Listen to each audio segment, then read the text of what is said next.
Hello, FINR2205 personal finance students.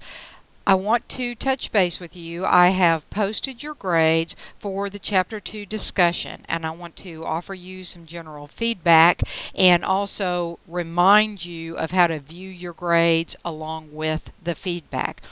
In addition, you'll be excited about this, I want to explain to you the extra credit assignments that are now available to you. All right, and this is according to the syllabus where I discuss extra credit.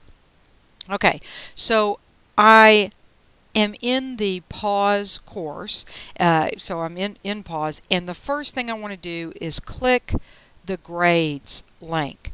Now, I hope you are doing this already. The first thing you're going to see is a category or a subcategory. And really, I want you to ignore these subtotals because the system is not smart enough to understand the rules that are explained to you in our syllabus. For example, you know that a 65%, which is what 6.5 out of 10 is, will not count as any points in your overall grade, right? You have a minimum score requirement. You can look that up in your syllabus. I want to say 80%, right? And if you don't meet that minimum score, then your grade, this doesn't count as any points at all. This might as well be a 0. Now, I look here on Chapter 2 quiz, and it looks like I got a 9 out of 10. That's great because that's 90%. It's above the minimum score requirement. And so I have 9 out of 10 overall points that count towards my overall score, right? So you can see the subtotal is actually wrong. It's the only points that I've earned so far are the 9 quiz points. Now, I'll continue through my grades, and I see this category for discussions. The same, well, actually, you don't have to make a minimum score. Never mind. So, as I look through here, the important thing is to realize that this is the feedback for Chapter 1 discussion, right? So I need to make sure that I read this very carefully. It says that I need to focus on relating to the textbook. I need to take time to develop my thoughts, and I can see here that there were 4 points possible on this assignment and that I earned only 3. Right? And so, you can go through. It looks like I did well on the other part. Now, if I continue going down the page here, I think I pasted that twice. I apologize. I see Chapter 2 discussion. And, it says, whoops, I must have straddled the fence in choosing my answer. So, here's what I mean by this. This is the discussion question. Well, let me start back and say something else.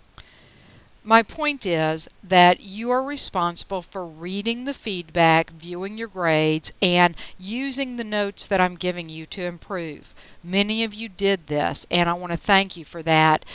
You're doing a very good job, and I want you to know I can see the improvements, and that's fantastic. Now, one mistake that I saw more than one student make, so this is several students, okay, and this advice will help all students, not just on this discussion, but on all future discussions. How shall I say that? Well, let me say it like this. With your discussion board postings, you must make a decision. You cannot answer both. Now, I have warned you about this before, but several students fell into this trap, and there will be many opportunities to fall into this trap. So this is a second warning. Okay, if you fail to choose, you will lose, right? You're going to lose points. So don't lose points. Choose, okay? Don't lose points. Make a decision and choose. Now, I want to go back over to pause because when you decide what your answer is, I want you to fully develop that choice, and I want you to support it with references to the textbook. I kind of find myself saying this a lot in this particular class, and I think it's a really, really important thing to emphasize. As business people, as academics, as someone who makes a statement with an opinion, you must really focus on supporting your statements with facts. Let me come over here to a slide. Let me say this so that we get the point up here on the screen. Business people make a claim, support the claim with a reference to the literature. And I'm going to say your textbook. You can develop the thought, okay, then support the developed thought with examples and references to the textbook. Now, I put together a little bit of a formula that I thought would be helpful. Okay, make a clear opinion statement, make a statement from the textbook that gives support to your statement. Consider adding an add a statement that further develops your thought, and then consider adding an example that supports your further developed thought. Now, this is not a required formula.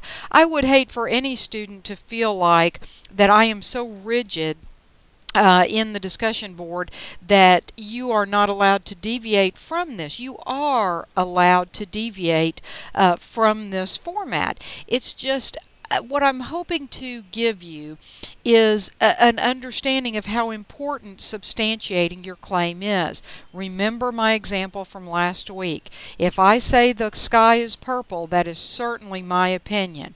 But you know and I know that that's not a true opinion. It's not a true claim. So who else says that the sky is purple? I need support for that. Otherwise, it doesn't count, because who am I to make that claim? We have to show support for our claims that we make in the discussion board. And I think, regardless of your opinion, I don't think that forces you into a decision. I think if you're really reading the textbook, that you will find evidence to support your opinion. If you cannot find evidence, you might have to reconsider. You might have to do some more research. You know, sometimes we believe in something and then we find out later that it's not true. Use this as a general guideline. When you make a claim, make a clear statement. Support it with a reference to the book, and you'll find, things to support your thoughts. Add statements that further develop your thought, but then consider adding more examples and maybe further references to the textbook. Answer the question, says who? Okay? So I think you can do that. Now let me get that out of the way, and we're talking about this, and I have a little bit more to tell you. So you're reading your grades, you're looking at the feedback, and I think you guys are doing a really good job with that. I want to go on to one more thing, which is the extra credit. And how do we earn extra credit? Through service learning projects. A project can be small or large, but must be registered with the Service Learning Office and they must meet all assignment requirements. Okay, otherwise you cannot earn points. So I'm going to walk you through what you have to do to earn the extra credit.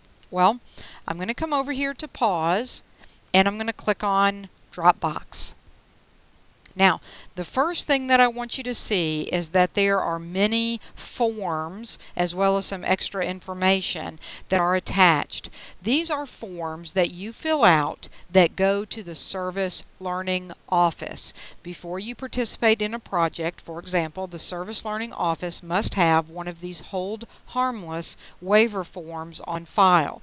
They also must have a signed copy of the Student Participation Guidelines as well as the Student Registration Form. Okay, so these are just documents that are simply required. If you are saying, and I'm going to explain this, what is a service learning project? Well, it means that you are working on a project that is registered with the college.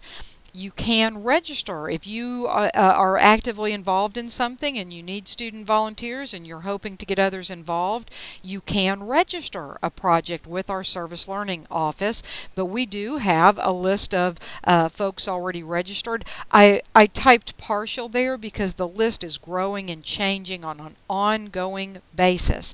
So please feel free to contact that office and ask them about what's available. But this will get you started. I also have some instructions here that I'm going to walk you through.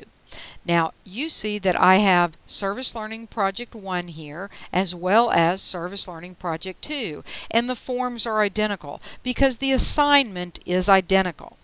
If you go to the syllabus, Personal Finance Syllabus, and scroll down, I'm going to kind of keep going here. There's methods of evaluation. Extra credit. 5 points per project with a maximum of 2 projects, 10 points total. Right? Read this so carefully because it's going to help you get started. But this is the extra credit that we're talking about. Okay? Now, you can click on this link and you can, and I encourage you to read this very, very carefully so that you understand. To earn the points, what you have to submit to me is very simple because I know that you have already submitted your Hold Harmless form, your student guidelines form, all your forms to the Service Learning Office. So when they send me the list of which one of my students has done what, I will see that you have registered through them. Okay? Now, there's a lot of information here, and I don't want to waste your time reading this to you because I know that you can take your time and read it. As you scroll down, again, here are the forms, and what I'm asking you for is to write 2 paragraphs. Now, this is where you submit those 2 paragraphs. I'm going to go back up here to say, what are the 2 paragraphs about? In the first paragraph, you're going to describe your thoughts about the service learning project prior to participating. Were you nervous? Did you think it was silly? Did you do it only for the points? Maybe you always volunteer and you love things like this. You are hoping to network. Let me know. In the second paragraph, describe your thoughts about the service project after participating. Did they change? Did you meet a professional contact? Did you just simply enjoy serving your community? What did you get out of this? As a personal finance class, we know that there are many students, not just students, but people in our community who suffer from hunger, for example. Maybe by participating, you felt you were serving a need, or there's just so many things that that you can find from doing these projects. Okay, now I do want to click on one of these documents to open it up, and I'm going to do this. That is the extra credit handout. So I'm going to go ahead and open this document. Okay. You can read through this and you'll see that I actually prepared this document originally for one of my other classes, but it applies to you as well. You earn 5 points for completing a service learning project. You can do 2 projects for a total of 10 points. You can call, and here's the number, the Service Learning Office. You can visit them online, and you have their website here. If you happen to be on the Macon campus, I can tell you that their office is located near the vending machines, MAB 139. When you finish writing your paragraphs, and of course that means you've completed the projects, that means you've submitted all the forms that you need, you will submit those into the Dropbox. I want to point something out to you. Notice here that I meant to say you cannot choose any old project, and see how Microsoft Word is got a green squiggly line, and it has some red squiggly lines also. These are indicators that there is an error in my work. And so if you right click on these, you will get a suggestion. See how that should be choose? Any old project should be old, right? Dropbox, I think it's upset probably that that's one word. Yep, it should be 2 words. in truth, you can see that it's one word, but do you get the idea? Many of you had spelling errors and grammar errors on your Dropbox discussion postings, and your discussion postings. You could use Microsoft Word or any word processor to help you identify and correct those errors. Highly encourage that. Then you could just copy and paste that into the discussion board, right? Okay, some ideas. So see how it's pointing to the Dropbox, and there's your form, so this looks identical. And you'll have your instructions just like I showed you a minute ago. To recap that, and this is just again pointing out that you must submit the forms, and these particular forms go to the Service Learning Office. Okay, and you can, when you call them, you can ask them, perhaps you can scan and email them, perhaps you can mail the forms in, drop them off if you're on campus. Okay, they'll be glad to assist you with that. Now, here's something to help you get started, and that is things like there's a September 11th Day of Service. There's also a Martin Luther King Day of Service, and as you know, in January we honor Martin Luther King, and we honor him through service, and so there are projects that relate to that. While I realize that I'm talking to you in February, that service does not have to occur in January or on the day that we celebrate Martin Luther King, so you might want to investigate that.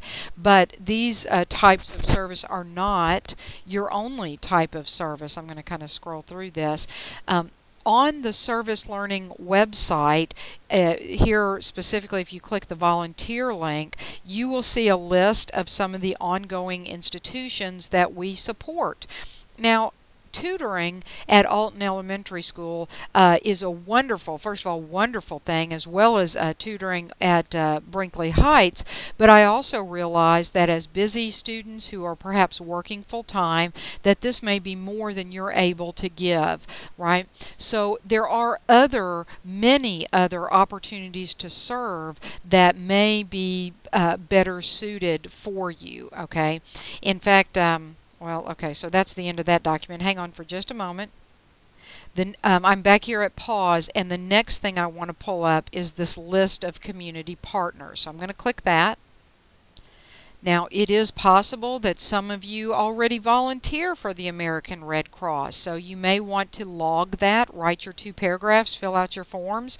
So you can see these are some of the other projects. I'm scrolling through them quickly because you have this information. So there are all levels of time commitments. Some things may be for an afternoon. Some things may be an evening or a Saturday. If you talk to the Service Learning Office, they can help you learn more about the opportunities. See, here's the Pink Palace. We've had a relationship before with WKNO. So there are so many opportunities, and I want you to check that out. Okay, so explore this, read this. If you have questions, you can ask, but I think I've got all the information you need out there. So remember that in the syllabus, there is an opportunity to earn extra credit. The way that we do that in this class is by participating in service learning projects. That includes completing the required forms and then submitting into the Dropbox the 2 paragraphs that I asked for.